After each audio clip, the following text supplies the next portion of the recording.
In 1908, America's Supreme Court examined a strip of punched paper, a piano roll, the thing that made player pianos play, and ruled this is not a copy of the song.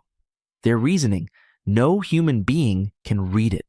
Today, 118 years later, a judge in Munich looked at the weights of a neural network, billions of numbers that no human being can read, and ruled the opposite. If the song can be recovered from those numbers, they are a copy. Between those two sentences sits the entire machinery of how music gets paid.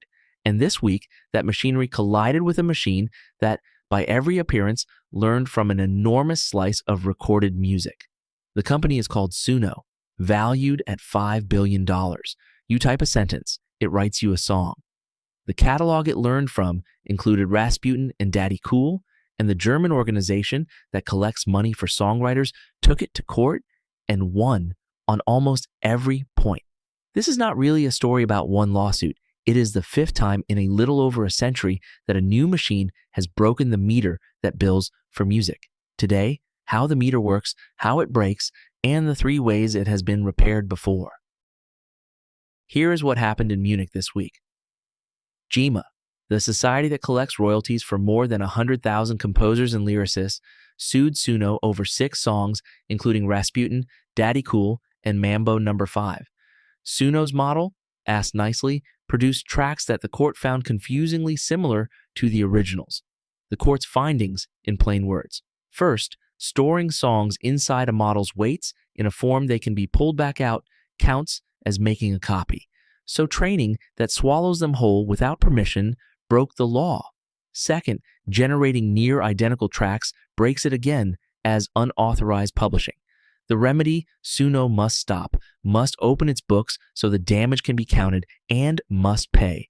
The amount to be set separately. 2 caveats, both important. This is a first instance ruling, and Suno disagrees and is weighing an appeal. And this is not a ban on AI music. The court's logic is about licensing and payment, not about whether the machine may exist. Still, the milestone is real. It is the first ruling in Europe to say that a generative AI company must license the music it learns from. And it is the second time this same Munich court has said something like this. In November, it ruled against OpenAI over song lyrics. That case is on appeal too. To see why this case matters beyond music, look at how music gets paid at all. Every payment in the system is triggered by a countable event. A sheet of music sold, count it. A record pressed, count it. A song played on the radio, logged, counted, billed. A stream, one more tick.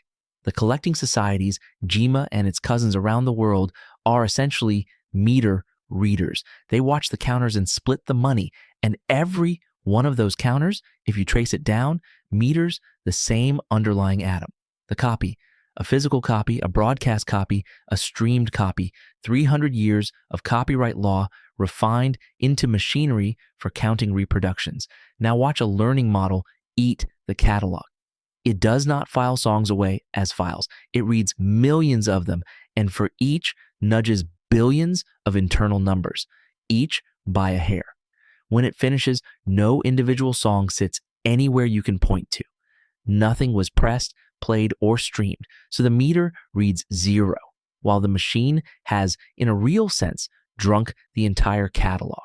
The value clearly moved. The model can now do things it could only do because those songs went in. But the atom the law knows how to count never occurred. That is the actual defect at the center of this story, not a villain, a meter built for one physics, watching a machine that runs on another. When the atom breaks, courts do the only thing courts can do: stretch old words over new objects. Munich's stretch is precise and worth hearing exactly. Europe actually has a rule for machines reading text and data. Written in 2019, it says mining is allowed unless the rights holder opts out. The court accepted that AI training as such can fall under that rule, but it drew a line at what it called memorization. When a song can be recovered from the weights, the model is not mining the work, it is storing it. and storage, under a definition first written in the era of tape recorders, is a copy. Even the opt-out has a story.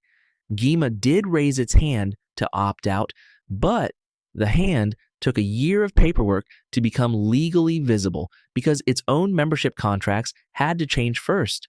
A right that takes a bureaucratic year to switch on with no standard registry and little way to police it is protection mostly on paper. Meanwhile, the same machine gets different answers elsewhere. American courts are split over whether training counts as fair use, their doctrine that some copying is allowed without asking. In Japan, in that very same year, wrote the opposite rule on purpose. Training is broadly free. Lawyers call it the machine learning paradise. And liability begins only if a specific output resembles a specific work. Munich, infringement. America, contested. Tokyo, legal. One global machine, three legal realities, which, for anyone trying to build or license at world scale, rounds to none. Because here is the thing. This has happened 4 times before, and the fix was never to ban the machine. The piano roll broke the meter first. After that 1908 ruling, not a copy, Congress answered within a year. A compulsory license. Anyone may record any song, no permission needed, at a fixed price, 2 cents a copy. The meter was rebuilt by statute. Radio broke it next. You cannot count copies in 1 million living rooms. The answer was the blanket license. Stations pay the societies a lump sum for the whole catalog, and the societies split it. Metering moved from the copy to the doorway, then the tape recorder. And this chapter belongs to Germany and to the same plaintiff. In the 60s, GEMA went to court asking that recorder makers identify their buyers so copiers could be billed one by one. The court refused. That would violate privacy. So in 1965, Germany's parliament invented something new, a levy on the machines themselves, a small charge on every recorder sold, paid into a fund for rights holders. The first in the world. Dozens of countries copied it. The sampler broke it again in the 90s. The answer was clearance. License the snippet before you use it. 4 broken meters, 4 repairs. Every repair was an institution for counting collectively what could no longer be counted individually.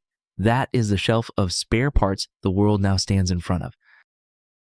So 3 repairs on the table, each descended from a past fix. None of them free. The first repair borrows from radio, sell 1 license for the whole catalog. The collecting societies would sell AI companies the right to train on everything they represent. Paid as a share of the AI company's revenue, the money changes hands before the training starts. This is precisely what GEMA's lawsuit openly aims to win, and one-off deals between labels and AI firms are already being signed. The price hides in the split. A song's contribution to those billions of weights cannot be measured, so the money gets divided by rough estimate, usually market share, which pays the biggest catalogs first and small songwriters last. Songwriters outside the societies get nothing, and societies are national while models are global. 1 machine, 100 negotiations. The second repair borrows from Germany's own 1965 invention, put a levy on the machine itself.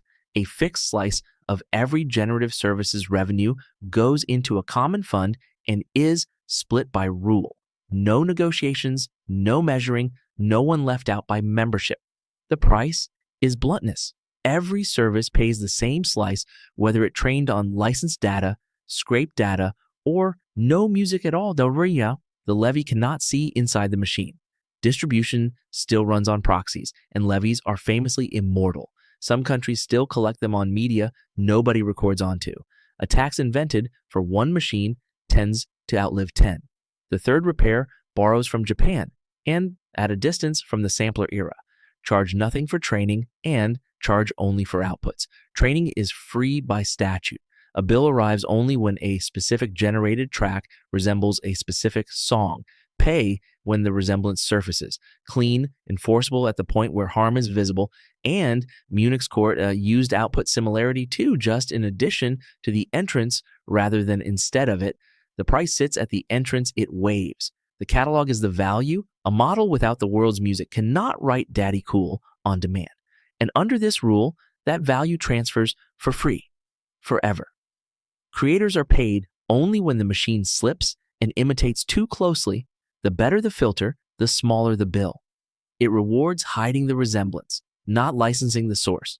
And the current European default, the opt-out, belongs in the defect column, not this list. A right with no standard, no registry, and no enforcement is not a smallest repair. It is the reason 6 songs took 18 months in court in a world of 100 million songs. 2 courts, a bit more than a century apart, looked at a music machine no human could read. One said, not a copy. The other said, a copy. Neither answer, on its own, ever settled anything, because the real work always happened afterwards, in parliaments, when someone designed the next meter. That is what makes this week's verdict a beginning rather than an end. Munich has said, for now, and an appeals court may yet disagree, that the machine owes something. It has not decided, no court can, how the bill gets computed for everyone. One license for the whole catalog, a levy on the machine, or a charge on the outputs. 3 repairs, 3 prices, all sitting on a shelf, built by piano rolls, radios, and tape recorders. So when the next machine breaks a meter, and there is always a next machine, you already know the question that matters. Not, is this theft or is this progress? That argument has been shouted at every machine since the player piano. Ask instead, what does the new meter look like, and who gets to read it?